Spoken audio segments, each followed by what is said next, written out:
when a veteran and his service dog were kicked out of a cafe for faking his disability. He never expected a Navy SEAL to step up and make one phone call that changed everything. But what happened when 6 more SEALs walked through that door 2 hours later? The smell of fresh coffee hit me as I pushed open the glass door to Rosie's Cafe. My service dog Atlas walked beside me, his black vest clearly marked with the words, "Service dog, do not pet." I had been looking forward to this moment all week. After 3 sleepless nights filled with nightmares from my time overseas, I finally felt calm enough to try eating in public again. I found a quiet corner table away from the crowd. Atlas settled down beside my chair, his warm body pressed against my leg. This was our routine. He could feel when my anxiety started to spike, and I could feel his steady breathing helping me stay grounded.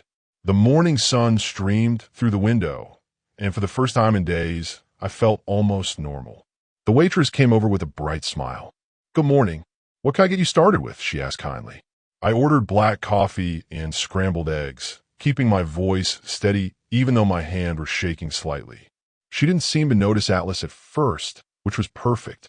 The best service dogs are the ones nobody pays attention to. But my peace didn't last long. I was halfway through my first sip of coffee when I heard sharp footsteps clicking across the tile floor. A woman in her 40s with perfectly styled blonde hair and a manager's name tag that read Sarah was marching straight toward my table.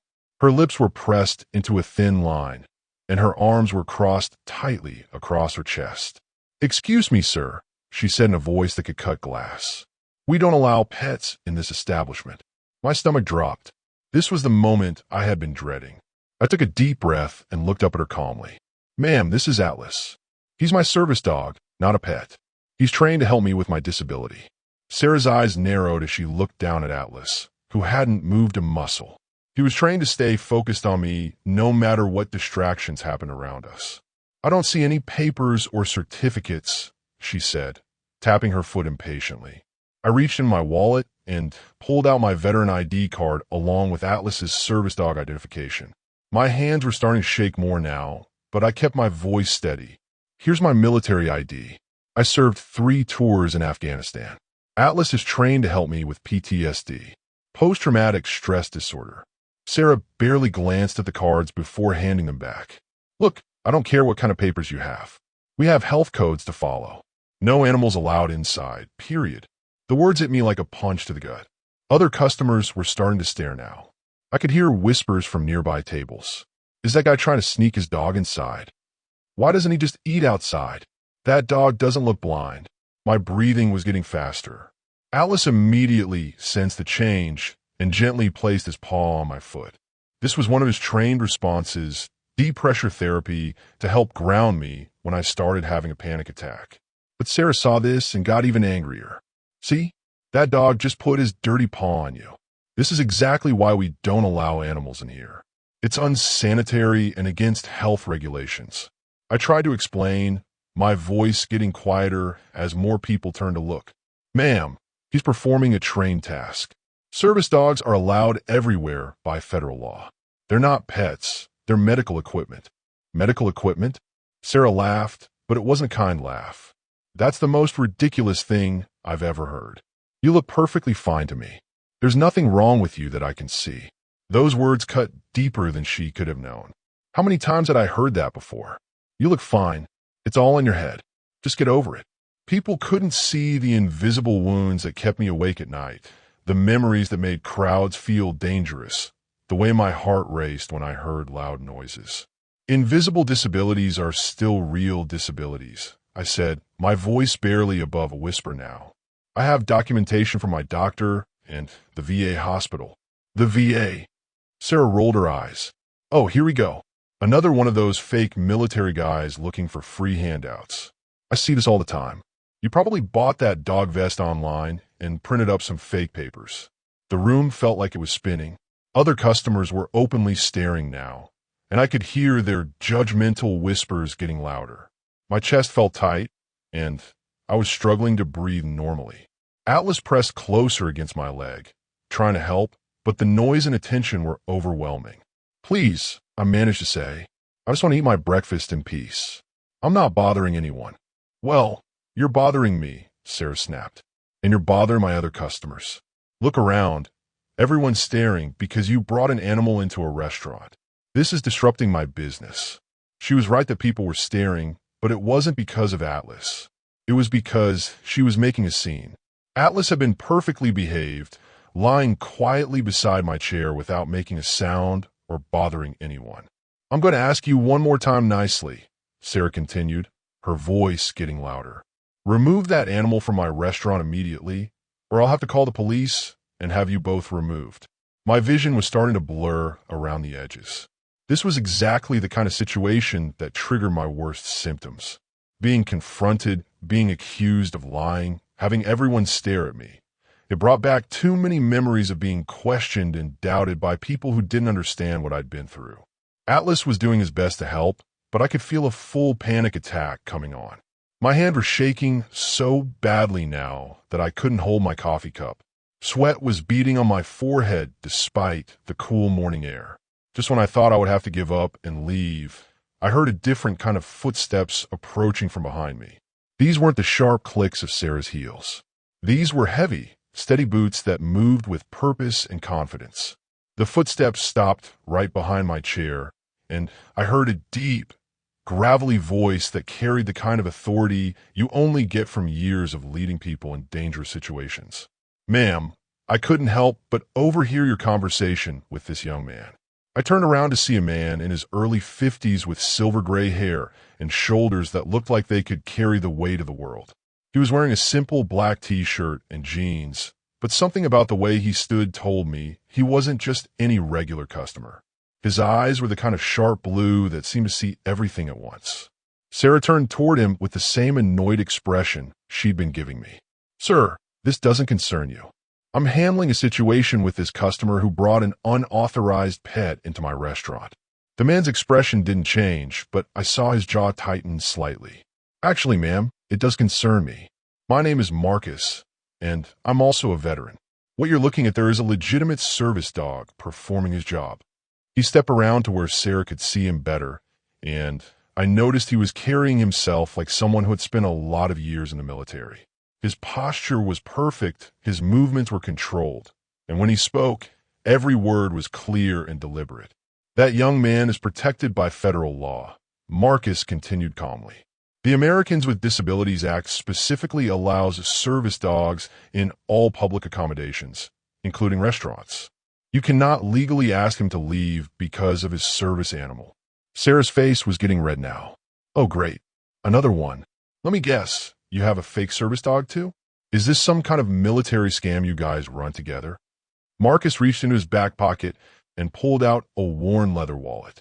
From it, he extracted a card and held it up for Sarah to see. This is my veteran identification card. I served 22 years in the United States Navy. I've seen enough real heroes to recognize one when I see one. He gestured toward me and Atlas. That dog isn't a pet, ma'am. He's a working animal trained to keep this veteran safe and functional. Without that dog, this young man might not be able to leave his house, hold a job, or live a normal life. I felt a wave of gratitude wash over me. For the first time since this whole situation started, someone was standing up for me. Someone understood what Atlas meant to me and why I needed him. But Sarah wasn't backing down. If anything, she seemed even more determined now that there were two veterans in her restaurant. I don't care how many military cards you show me. This is my business, and I make the rules here. I'm not running some kind of charity for people who want to bring their pets everywhere they go. Marcus's voice stayed calm, but I could hear steel underneath it. Ma'am, with all due respect, you're not making rules. You're breaking federal law. Service dog discrimination is a serious crime that can result in heavy fines and legal action. Legal action? Sarah laughed, but it sounded forced now. You think you can intimidate me with threats? I've been running this place for 8 years. I know what's legal and what isn't. Do you? Marcus asked quietly. Because right now, you're violating the civil rights of a disabled veteran. You're also creating a hostile environment based on his disability status. That's not just illegal, it's morally wrong. Other customers were watching this exchange with growing interest. I noticed that some of them were starting to look uncomfortable with how Sarah was treating us. A few people were even taking out their phones, probably recording what was happening. Sarah noticed the phones too, and her face got even redder. Everyone put those away. This is a private business matter. Actually, it's a public accommodation matter, Marcus corrected her. This restaurant serves the public, which means it's subject to federal disability laws. You can't just decide those laws don't apply to you. Watch me, Sarah shot back. I'm calling the police right now. We'll see what they have to say about you two troublemakers trying to force your way into my restaurant with unauthorized animals. She pulled out her cell phone and started dialing. Marcus didn't look worried at all. In fact, he looked like he was expecting this to happen. Go ahead and call them, he said calmly. I think you'll find that the police are very familiar with service dog laws. They receive training on the Americans with Disabilities Act as part of their job. While Sarah was on the phone with the police, Marcus pulled out a chair and sat down at my table. Atlas looked up at him briefly, then returned his attention to me. He could sense that I was still anxious, even though having Marcus there was helping. What's your name, son? Marcus asked me quietly. Jake, I managed to answer. My voice was still shaky, but I was starting to breathe more normally. Jake, I want you to know that what's happening here isn't your fault. You have every right to be in this restaurant with your service dog. Don't let anyone tell you otherwise. I nodded, grateful for his support. Thank you for stepping in. I didn't know what to do. You were doing fine, Marcus assured me. Standing up for your rights isn't always easy, especially when people don't understand. But you handled yourself well. Sarah finished her phone call and came back over to our table. The police are on their way. They'll sort this whole thing out and remove you both from my property. Marcus just nodded. Good. I'm looking forward to talking with them.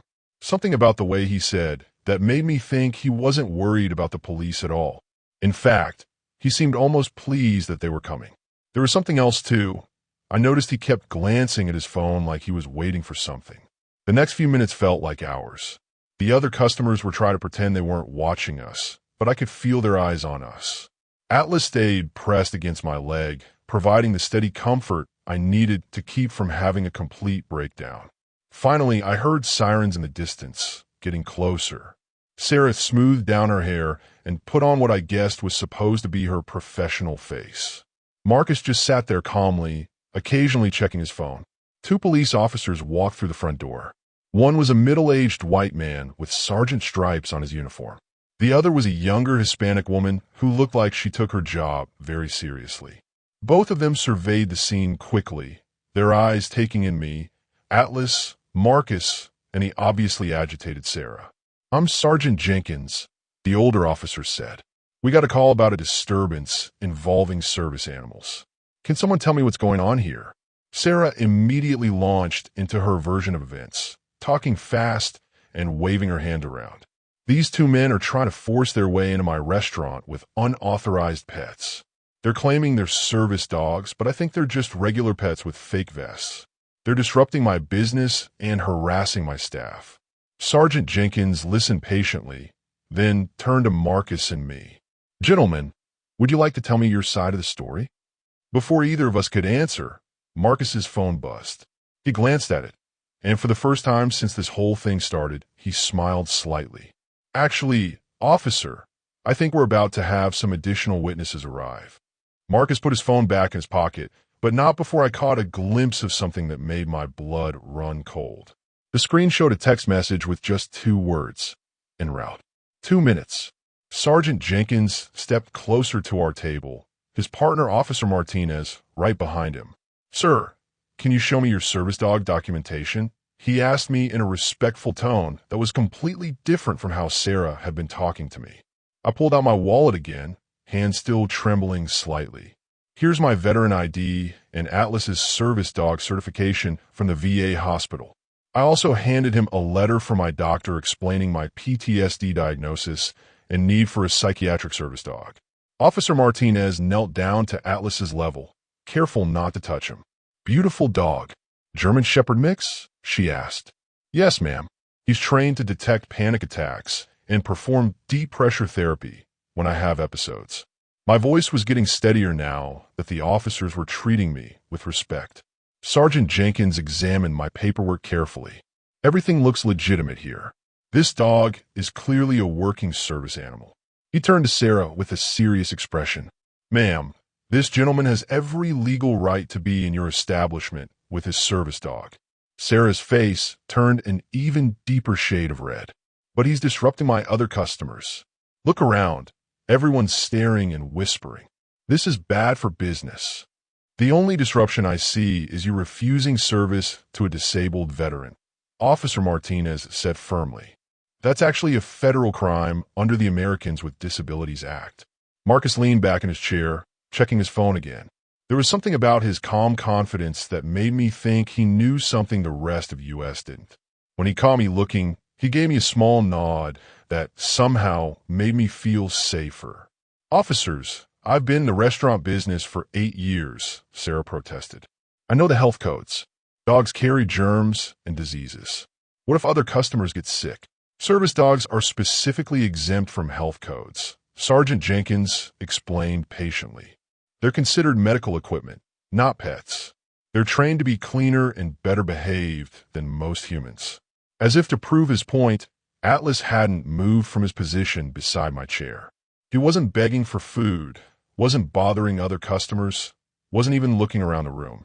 His entire focus was on me, watching for any signs that I might need his help. This is ridiculous, Sarah snapped.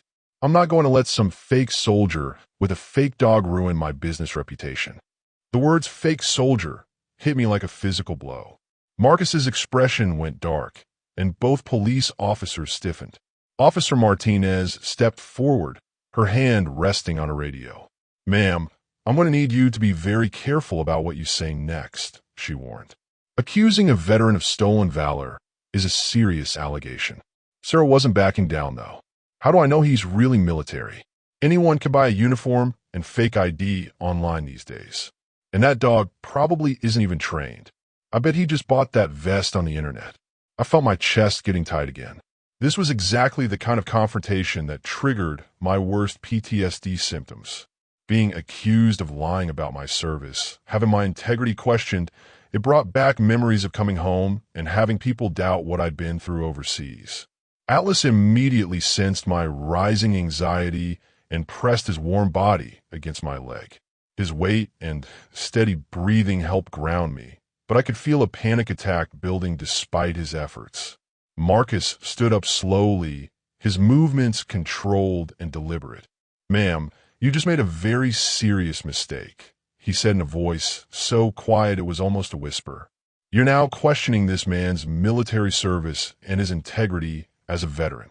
He rolled up his right sleeve, revealing a tattoo that made both officers take a step back.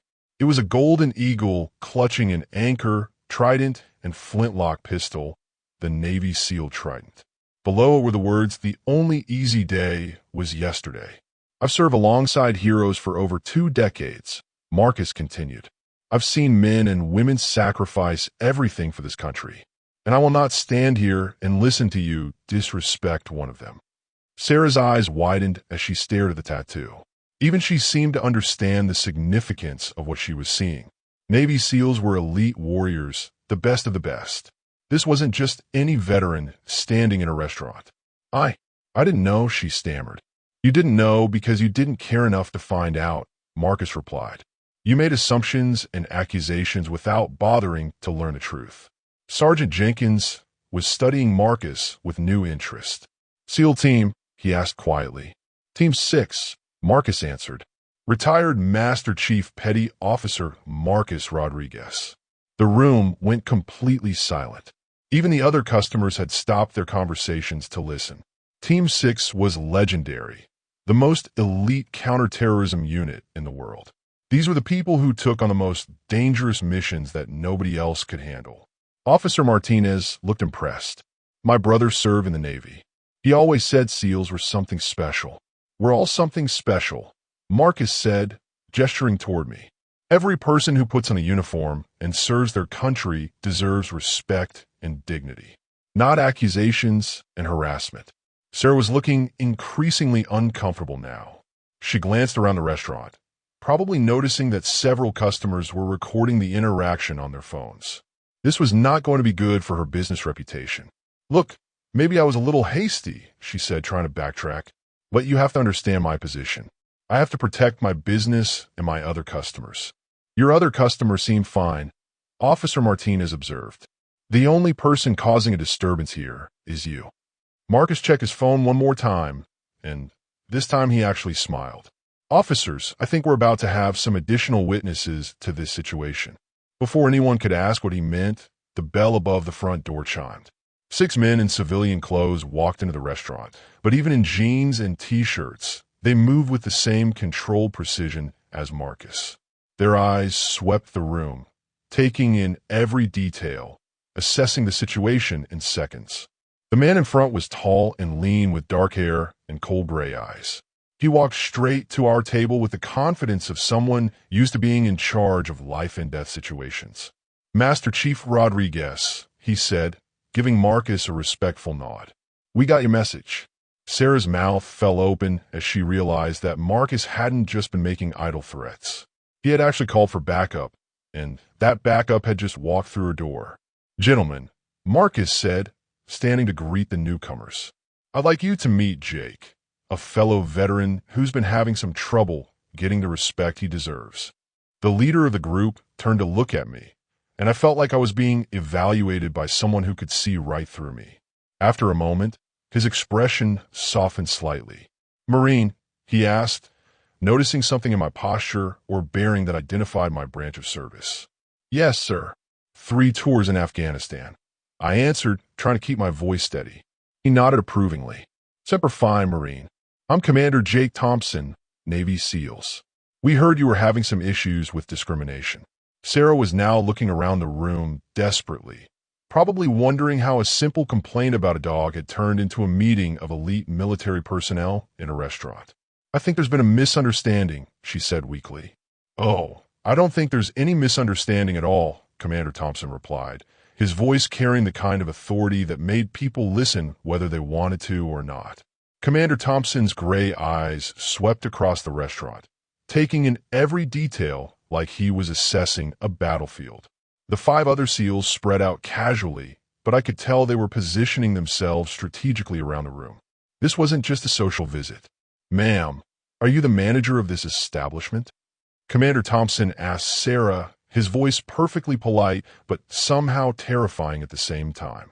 Why, yes, I'm Sarah Mitchell, the owner, she stammered, clearly overwhelmed by the sudden appearance of 6 Navy SEALs in a restaurant. Ms. Mitchell, I understand you've been having some difficulty understanding federal disability laws, the commander said. Specifically, the Americans with Disabilities Act as it relates to service animals. Sergeant Jenkins stepped forward. Commander, we were just explaining to Ms. Mitchell that this gentleman's service dog is completely legitimate and protected by law. I appreciate that, Sergeant, Commander Thompson replied. But this situation has escalated beyond a simple misunderstanding. This Marine has been publicly humiliated, accused of fraud, and denied his civil rights. That makes it our concern. One of the other SEALs, a stocky man with sandy brown hair, moved closer to our table. I noticed he had a slight limp, probably from an old injury. Ma'am, my name is Chief Petty Officer Mike Stevens. I also have a service dog for PTSD. What you did to this Marine, you did to all of us. Sarah's eyes darted between the SEALs, clearly trying to figure out how to handle this situation. Gentlemen, I think there's been a huge misunderstanding. I was just trying to follow health regulations. No, ma'am, Commander Thompson interrupted. You were discriminating against a disabled veteran. That's not a misunderstanding. That's a federal crime. Atlas had been watching all of this quietly, but I could feel his body tense against my leg. He was picking up on my rising anxiety as the situation continued to escalate. Having all these people focused on me and my problems was making me uncomfortable, even though they were trying to help. Officer Martinez noticed Atlas's behavior. Your dog is very well trained, she said to me. He's been perfect this whole time. Thank you, I managed to say. He knows when I'm getting overwhelmed. Commander Thompson heard this, and his expression softened slightly. Marine, what's your name? Jake Morrison, sir. Lance Corporal, retired. Well, Jake, you've got nothing to be ashamed of here. You served your country with honor, and you deserve to be treated with respect everywhere you go. Master Chief Rodriguez had been quiet during this exchange, but now he spoke up. Commander, I think Ms. Mitchell needs to understand the full scope of what she's dealing with here. Sarah looked confused. What do you mean? What I mean, Rodriguez explained, is that you didn't just insult one veteran today. You insulted all of us. And when you attack one of our brothers, you attack all of us. The SEAL with the limp, Chief Stevens, nodded. We don't leave our people behind, ma'am. Not on the battlefield, and not in civilian life either. I was starting to feel overwhelmed by all the attention and support. Part of me was grateful, but another part of me just wanted to disappear. This was exactly the kind of confrontation and crowd situation that made my PTSD symptoms worse. Atlas sensed my distress and gently nudged my hand with his nose. This was his signal that he thought I needed to use one of my coping techniques. I took a deep breath and tried to focus on his warm presence beside me. Commander Thompson noticed the interaction between me and Atlas. Your dog is telling you something, isn't he? Yes, sir. He can sense when I'm getting too anxious. He's trained to redirect my attention when I start having flashbacks or panic attacks. Outstanding training, the commander said approvingly. Those dogs save lives every day. They're not pets. They're not therapy animals. They're working medical equipment that keeps veterans functional and alive. Sarah was listening to this exchange with growing understanding. For the first time, she seemed to be realizing what she had actually done. I didn't understand, she said quietly. I thought people were just trying to bring their pets places they weren't supposed to go. That's exactly the problem, Officer Martinez said. You made assumptions instead of asking questions or doing research. Service dog laws exist for a reason. Another one of the SEALs, a tall African-American man with sergeant stripes tattooed on his forearm, stepped forward. Ma'am, my name is Petty Officer First Class David Johnson. I want you to understand something important. This Marine sitting here probably saved lives overseas. He put himself in danger to protect people he'd never met. And when he came home, his country failed him. Johnson's words hit me hard because they were true. Coming home had been almost as difficult as being deployed. The nightmares, the crowds, the constant feeling of being on edge. Civilian life was its own kind of battlefield. The VA system is overwhelmed, Johnson continued. Veterans wait months or years for help. Many of them never get the support they need. This dog sitting here is probably the difference between this Marine being able to function in society or being trapped in his house by his own mind. Sarah was looking more and more uncomfortable as the reality of the situation sank in. I really didn't know, she said again, but this time she sounded sincere instead of defensive. Ignorance isn't an excuse when it comes to civil rights, Commander Thompson said firmly. But it can be corrected with education and proper action. Sergeant Jenkins had been taking notes throughout this conversation. Ms. Mitchell, you should know that this incident is being documented. Depending on how you handle this moving forward, there could be legal consequences. What kind of legal consequences? Sarah asked, her voice getting smaller. Civil rights violations can result in federal lawsuits, heavy fines, and mandatory training programs, Officer Martinez explained. The Americans with Disabilities Act has serious teeth when it comes to enforcement. Master Chief Rodriguez checked his phone again. Commander, we might have another issue developing. What kind of issue? Thompson asked, immediately alert. I'm getting reports from the team outside. It looks like someone called the local news station. There's a camera crew setting up in the parking lot. Sarah's face went completely white. News crew? Oh no, this is going to ruin my business. That depends entirely on how you handle the next few minutes, Commander Thompson said. You can either be the villain in this story, or you can be someone who learned from their mistake and did the right thing. I was feeling more and more anxious as the situation continued to grow. What had started as me just trying to eat breakfast had turned into a major incident with police, Navy SEALs, and now news crews. Atlas was doing his best to keep me calm, but I could feel my heart racing. Jake, Master Chief Rodriguez said, noticing my distress. You okay, son? This is getting really big, I said quietly. I just wanted to eat breakfast. I know, he said kindly, but sometimes doing the right thing means dealing with situations that get bigger than we expected. You're not alone in this. Commander Thompson was watching the front door carefully. Rodriguez, what's our timeline on that news crew? Maybe 5 minutes before they're ready to roll, Rodriguez answered. The commander turned back to Sarah. Ms. Mitchell, you have about 5 minutes to decide how this story ends. You can either apologize sincerely and make this right, or you could try to defend your actions and face the consequences. Sarah looked around the room at all the faces staring back at her, the police officers, the Navy SEALs, the other customers who were still recording everything on their phones. She seemed to realize that she was completely outnumbered and out of options. What do you want me to do? She asked, her voice barely above a whisper. But before anyone could answer, Atlas suddenly stood up and walked to the front window. His body went rigid, and he started showing signs of alerting to something outside. This wasn't his normal behavior for helping me with anxiety. This was something else entirely. Commander Thompson noticed Atlas's behavior immediately. What's your dog seeing out there, Jake? Atlas's entire body went stiff as he stared out the front window, his ears forward and his tail completely still. This wasn't his normal alert for my anxiety. This was something much more serious. I followed his gaze and saw a man in a dark hoodie standing behind one of the news vans in the parking lot. He was trying to stay hidden, but Atlas had spotted him immediately. The man kept looking toward the restaurant and checking his phone, like he was waiting for something or someone.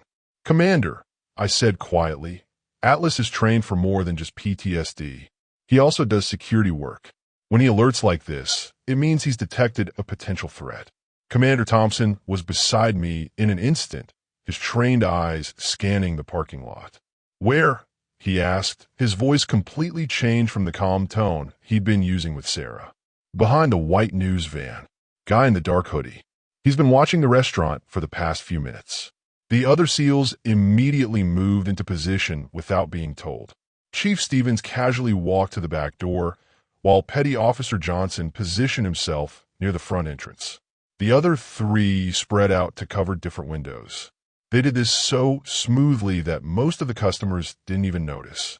Could be just a curious bystander, Master Chief Rodriguez said, but his hand was already reaching for something under his jacket. Maybe, Commander Thompson replied, but your dog doesn't think so. And I've learned to trust working dogs. They see things we miss. Alice was still focused on the man outside, his muscles tense and ready. He had been trained by the military before becoming my service dog, and his security instincts were still sharp. If he thought that man was a threat, then I believed him. Sergeant Jenkins noticed the change in atmosphere. Is there a problem, gentlemen? Possibly, Commander Thompson said. We're just being cautious. Sarah was looking back and forth between all of us, confusion written all over her face. What's happening? Why is everyone acting so strange all of a sudden? Ma'am, I need you to stay calm and keep your voice down, Officer Martinez said quietly. We're just checking on something outside.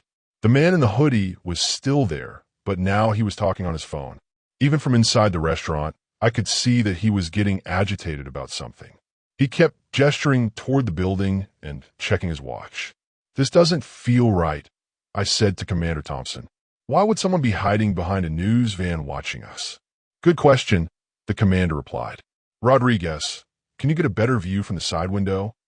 Master Chief Rodriguez moved to a different position, careful to stay out of sight. I can see him better now. He's definitely focused on this building, not just watching the news crew. Atlas suddenly took a step backward from the window, which was his trained signal that a threat was getting closer. My heart started racing, and I felt that familiar tightness in my chest that meant my PTSD was kicking in. He's moving, I said, trying to keep my voice steady. Atlas is telling me the threat is getting closer. Commander Thompson made a quick hand signal to his team. All of the SEALs tensed up, ready for action. Jake, I need you to move away from the window. Take Atlas and go sit at that table in the back corner. I started to get up, but my legs felt shaky. The combination of my anxiety about the confrontation with Sarah and now this new threat was overwhelming my system. Atlas immediately sensed my distress and pressed against my leg to provide support.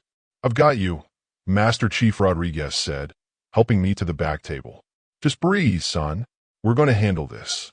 The other customers were starting to notice that something was wrong. People were whispering and looking around nervously. A few families with small children were getting ready to leave. Should we evacuate the restaurant? Sergeant Jenkins asked. Not yet, Commander Thompson said. We don't want to cause a panic if this turns out to be nothing. But everyone stay alert. Sarah was now looking scared instead of angry. Is someone trying to hurt us?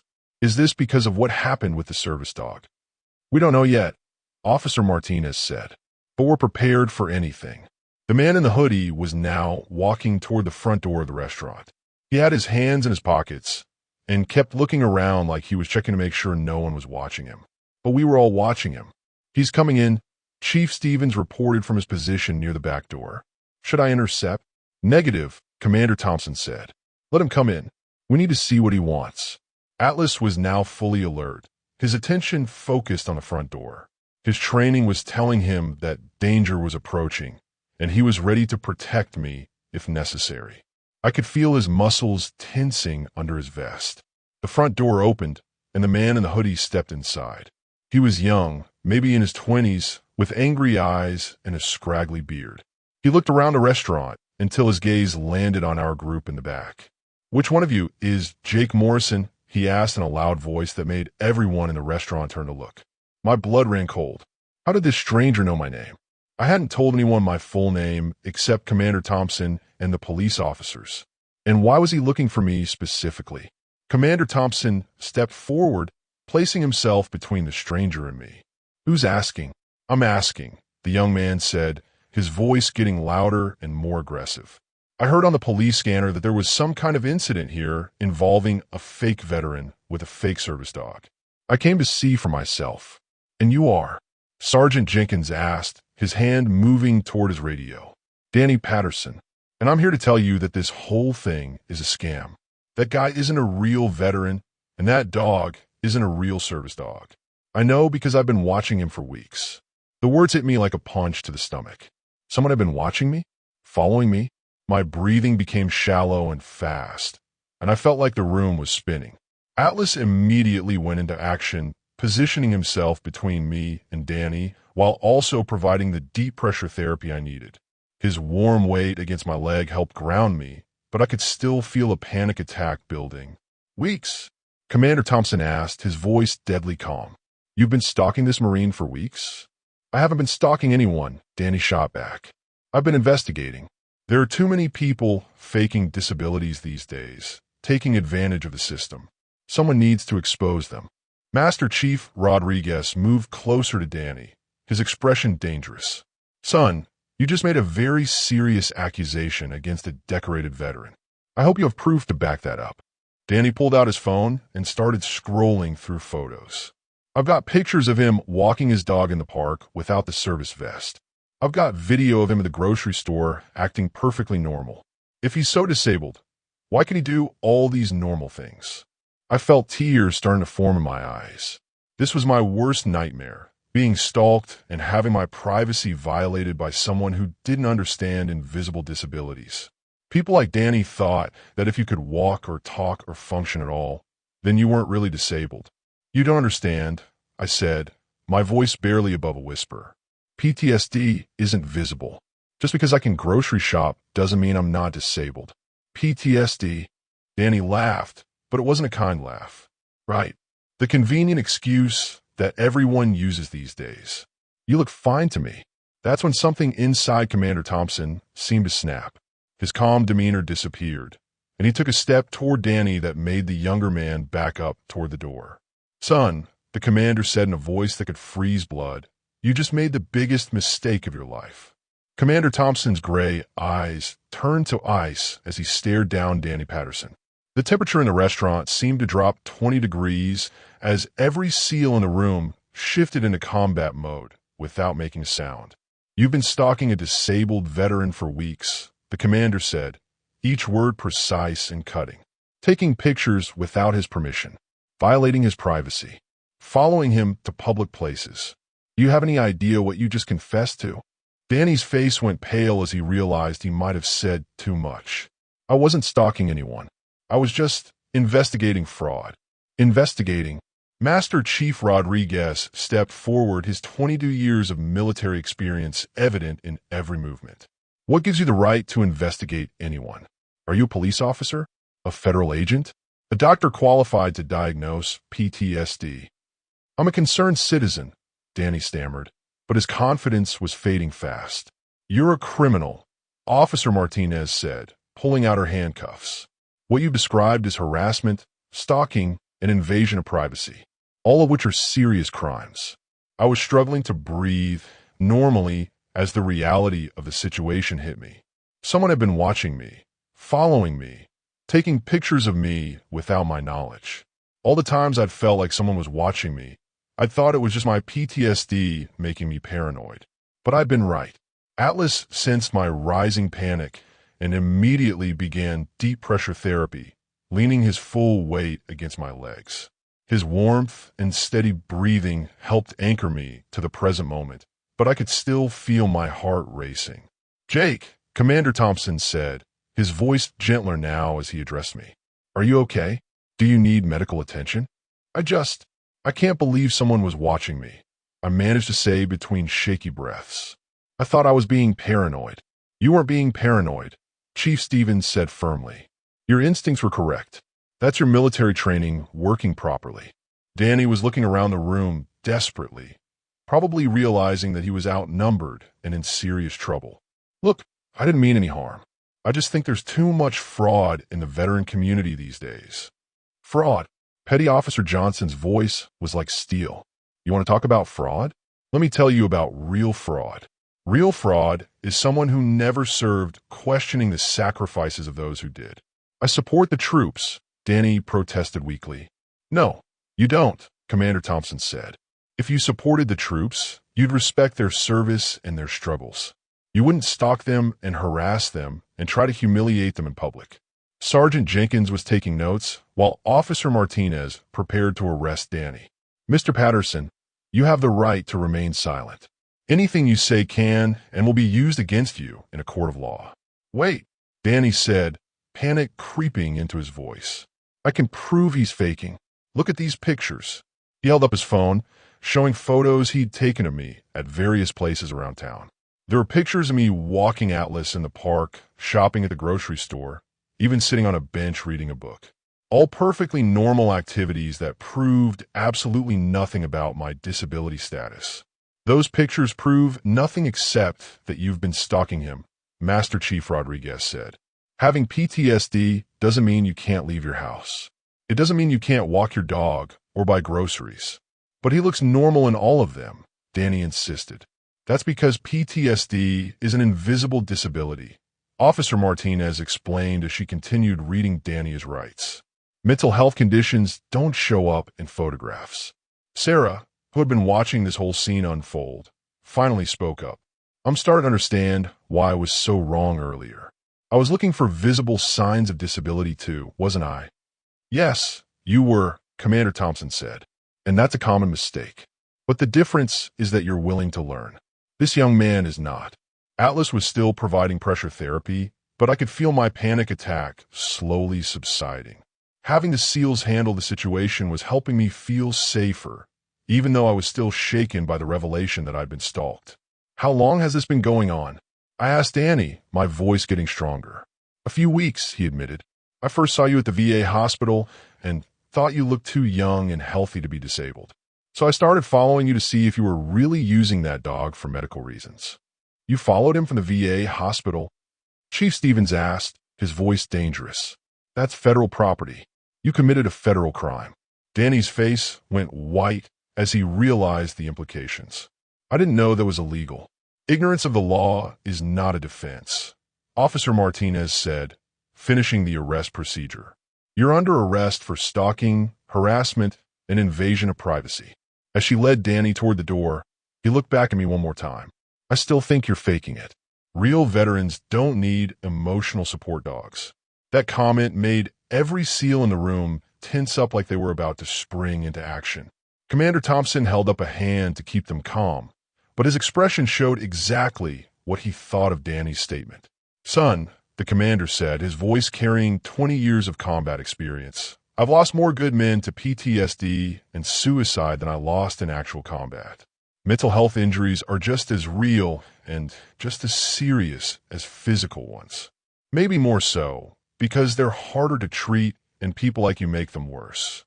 Danny was let out of the restaurant in handcuffs, and I felt like I could finally breathe again. But the trauma of learning I'd been stalked was still affecting me. My hands were shaking, and I felt dizzy and nauseous. "Jake, you're having a panic attack," Master Chief Rodriguez said, sitting down beside me. "Focus on your breathing. In through your nose, out through your mouth."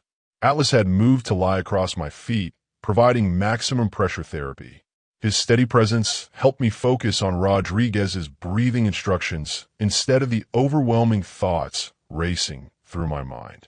"That's it," Rodriguez said calmly. "You're safe now. The threat is gone." Commander Thompson was talking quietly with the police officers, making sure they had all the information they needed to prosecute Danny. The other SEALs were checking the parking lot to make sure there weren't any other threats. "I feel so stupid," I said once my breathing had returned to normal. "I kept thinking someone was watching me, but I convinced myself it was just paranoia." "That wasn't stupid," Chief Stevens said. "That was your survival instincts working correctly. The military trained you to notice when you're being watched. That training saved you today." Sarah approached our table hesitantly. "Jake, I owe you a huge apology. I had no idea what you were going through. I was just as ignorant as that man who was stalking you." I looked up at her, seeing genuine remorse in her eyes for the first time. "Thank you for saying that. Can I ask you something?" Sarah said. "How can I make this right? How can I learn to do better?" Commander Thompson overheard and joined the conversation. "Education is the first step. Learn about invisible disabilities. Train your staff on service dog loss. Make sure this never happens to another veteran." "I will," Sarah promised. "I'll do whatever it takes to make sure this restaurant is a safe place for all veterans." Outside, I could see the news crew was still setting up their equipment. But now the story had changed completely. Instead of just being about service dog discrimination, it was about a veteran being stalked by someone who questioned his disability. "Are you ready to talk to the media?" Commander Thompson asked me. "You don't have to if you're not comfortable with it." I thought about it for a moment. Part of me wanted to hide from all the attention. But another part of me realized that this could help other veterans who were facing similar challenges. "I think I need to," I said finally. "If my story can help other people understand invisible disabilities, then maybe something good can come out of this." Atlas wagged his tail slightly, as if he approved of my decision. Whatever happened next, I knew I wasn't facing it alone anymore. The news camera was rolling, and I was sitting across from reporter Jessica Chun with Atlas lying calmly at my feet. But something was wrong. Atlas kept glancing toward the kitchen door, his ears twitching at sounds I couldn't hear. "Jake, can you tell our viewers how it felt to be discriminated against because of your service dog?" Jessica asked, her microphone pointed toward me. I started to answer, but Atlas suddenly stood up and moved between me and the kitchen. His body went rigid, and he gave me the specific alert that meant danger nearby. This wasn't his normal anxiety response. This was his military training kicking in. "I'm sorry," I said to Jessica, "but I need to pay attention to my dog right now. He's telling me something important." Commander Thompson, who was standing off to the side, immediately picked up on Atlas's behavior. He made a quick hand signal to Master Chief Rodriguez, who was positioned near the front door. "What's your dog detecting?" Commander Thompson asked quietly, moving closer to our table. "He's trained for security work too," I explained, keeping my voice low. "When he alerts like this, it means he's picked up on a potential threat. Something in the kitchen area." Jessica looked confused. "Is there a problem with the interview?" "Just give us a moment," Commander Thompson said, his tone making it clear this wasn't a request. The other SEALs had noticed the change in atmosphere and were already moving into position. Chief Stevens casually walked toward the kitchen, while Petty Officer Johnson positioned himself near the back exit. They moved so smoothly that the camera crew didn't even realize what was happening. Atlas's alert was getting stronger. He was now facing the kitchen door directly, his tail straight and his muscles tense. This was the same posture he'd shown when he detected the stalker outside, but more intense. "Rodriguez," Commander Thompson said quietly, Take Jake and his dog to the far corner, away from the kitchen. What's going on? Sarah asked, her voice shaky. She had been standing nearby, hoping to be interviewed about how she'd learned from her mistakes. Probably nothing, Master Chief Rodriguez said, but his hand was already moving toward his concealed weapon. Just being cautious. As we moved away from the kitchen, I could hear voices coming from the back room. There were at least two people talking, and they sounded angry. One voice was definitely male, and it sounded familiar. That's Danny's voice, I said suddenly. The guy who was stalking me. But he was arrested. How's he back here? Commander Thompson's expression went cold. Rodriguez, call for backup. Now. Before Rodriguez could respond, the kitchen door swung open. Danny Patterson walked out, no longer in handcuffs. Behind him was another man I'd never seen before, older, with a mean face and tattoos covering his arms. There he is, Danny said, pointing at me. The fake veteran I was telling you about, Uncle Rick. The older man, Rick, looked at me with pure hatred in his eyes. So you're the one causing trouble for my nephew, making him look bad with all your fake military stories. Sergeant Jenkins, who had been talking to other officers outside, came running back into the restaurant when he heard the commotion. How did Patterson get out of custody? He demanded. Posted bail an hour ago, Officer Martinez said, following close behind. But he's supposed to stay away from Jake. This violates his restraining order. Rick laughed, but it wasn't a friendly sound. Restraining orders don't scare me, and neither do a bunch of fake soldiers playing dress-up. That comment made every SEAL in the room go completely still. The temperature seemed to drop as 6 of America's most elite warriors focused their attention on Rick. Sir, Commander Thompson said, his voice deadly calm, I'm going to give you one chance to walk out of here peacefully. Or what? Rick sneered. You gonna call more of your fake military buddies? Master Chief Rodriguez stepped forward, his 22 years of service evident in every movement. Son, you're about to make a mistake you can't take back. Atlas was now fully alert, positioned protectively in front of me. His military training was telling him that a confrontation was about to happen, and he was ready to defend me if necessary. Danny was looking around the room nervously, probably realizing that bringing his uncle here hadn't been a smart idea. Uncle Rick, maybe we should just leave? There are a lot of them. I'm not afraid of some weekend warriors, Rick said, reaching into his jacket. That's when everything changed. Commander Thompson moved faster than I'd ever seen anyone move, covering the distance between him and Rick in 2 steps. At the same time, the other SEALs surrounded Danny and Rick from all directions. Hands where I could see them. Sergeant Jenkins shouted, drawing his weapon. Rick slowly pulled his hand out of his jacket, revealing a knife with a 6-inch blade. I came here to teach this fake soldier a lesson about lying. Put the weapon down. Officer Martinez commanded, her gun also drawn. The news camera was still rolling, capturing everything. Jessica and her crew had backed away to a safe distance, but they were still filming. This was turning into a much bigger story than anyone had expected. You want to know about fake soldiers? Commander Thompson said, his voice like ice. Real soldiers protect people. They don't threaten disabled veterans with knives. Rick was now completely surrounded by armed police officers and Navy SEALs.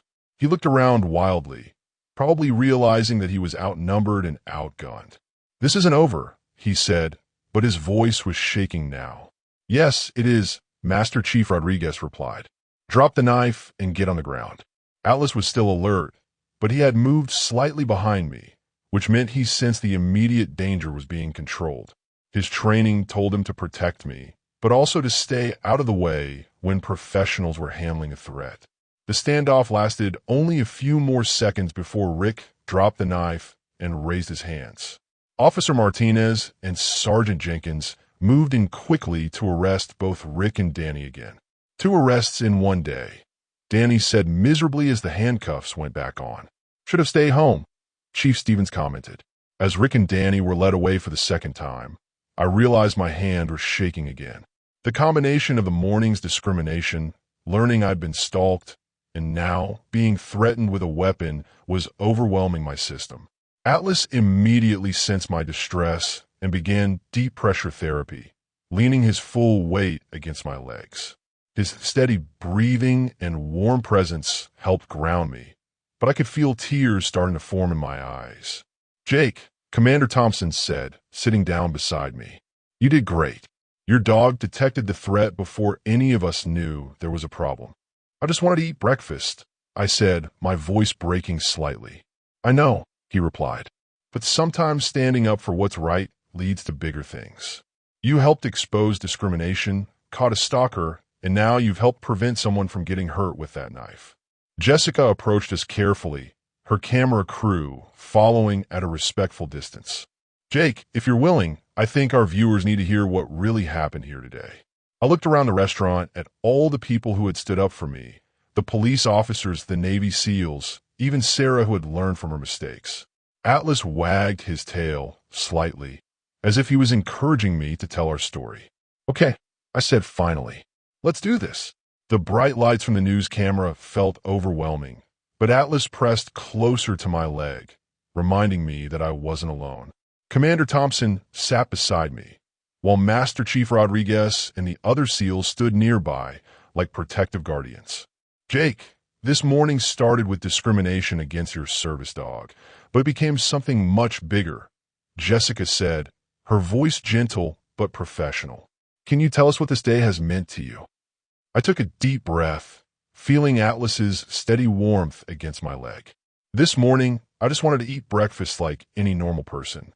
I never expected to face discrimination, discover I was being stalked, or be threatened with a knife. But I also never expected to find so many people willing to stand up for what's right." "How did it feel when Sarah first told you to leave because of Atlas?" The memory still hurt, but I found I could talk about it now. It felt like being punched in the stomach. When people question your disability or your service dog, they're questioning everything you've been through.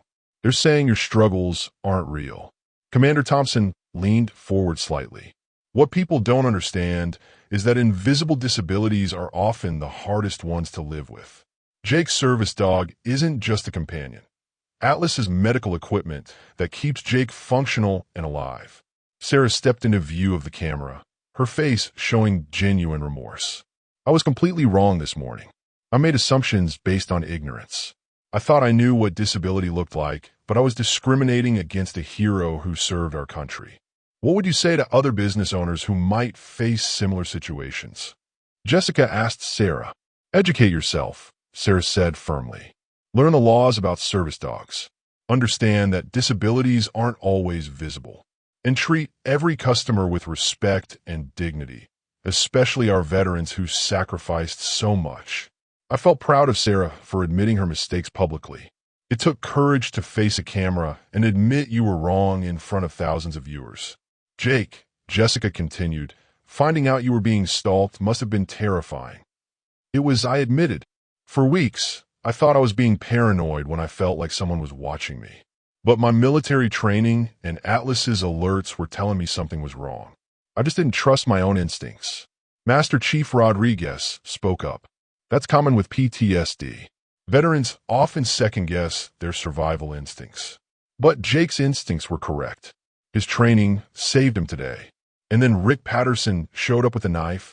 Jessica said, "How did you feel when that threat escalated?" "Scared," I said honestly, "but also grateful. I had 6 Navy SEALs, 2 police officers, and my service dog all working to keep me safe. I wasn't facing this alone." Commander Thompson nodded. "That's what brotherhood means. We don't leave our people behind, whether on the battlefield or in civilian life. When someone attacks one veteran, they attack all of us."